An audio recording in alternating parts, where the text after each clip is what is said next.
மாண்பு பேரவைத் தலைவர் அவர்களே, மாண்பு உறுப்பினர் அவர்களை சிக்கலுக்கு விட்டு விடக்கூடாது. ஏனென்றால் சீலிங் இருக்கிறது, அதில் மாட்டி விடக்கூடாது. மாண்பு அமைச்சர் பிஸியாக தான் இருக்கார். அவர் பிஸியாக இருக்கார். ஏன்னா எல்லா கட்சி தொண்டரும் அவர் பார்த்து புதுசாக வந்த இயக்கம். நாங்கள் வந்து 96 நாங்களாம் மந்திரியாகும் போது எங்களுக்கு அதே போல் தான் இளைஞர்களும் வந்து எங்களை வந்து கேட்பார்கள். இனிமேல் தான் உங்களுக்கு தெரிய போகுது. பாருங்கள், மேலே எதிர்பார்க்க போது பேசும்போது பேசுவது எளிது, ஆக நடத்தும் போது தான் தெரியும் கஷ்டங்கள். பாருங்கள், இன்னும் கொஞ்சம் 3 மாதம்தான் ஆயிருக்கு. இப்போ பாருங்கள், விவசாயிகள் போராட்டம் இல்லாமலே 5 ஆண்டு காலம் வாழ்ந்தார்கள். அதை பாராட்டணும்.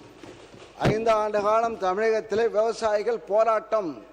நான் முதலாக தஞ்சையில் போய் விவசாய கருத்து கேட்பு கூட்டத்தை நடத்தும் போது எப்படி வெடித்தது, அதை தாங்கி ஒன்னொன்னாக இன்னும் சொல்ல போனால் இங்கே இருக்கின்ற அமைச்சர் பெருமக்கள், நேரு பெரிய விவசாயி, மாடெல்லாம் வளர்க்குறாரு, மாடு கிட்டத்தட்ட 1000 மாடை வளர்க்குறாரு, விவசாயம் 1000 ஏக்கர், வாழை தென்னை மரம் எல்லாம் நெல்.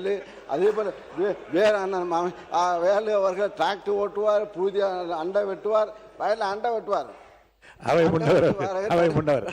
நீங்க செங்கோட்டையனும். மாண்பு பேரவைத் தலைவர் அவர்களே, மாண்பு உறுப்பினர் அவர்களை சிக்கலுக்கு விட்டு விடக்கூடாது. ஏனென்றால் சீலிங் இருக்கிறது, அதில் மாட்டி விடக்கூடாது.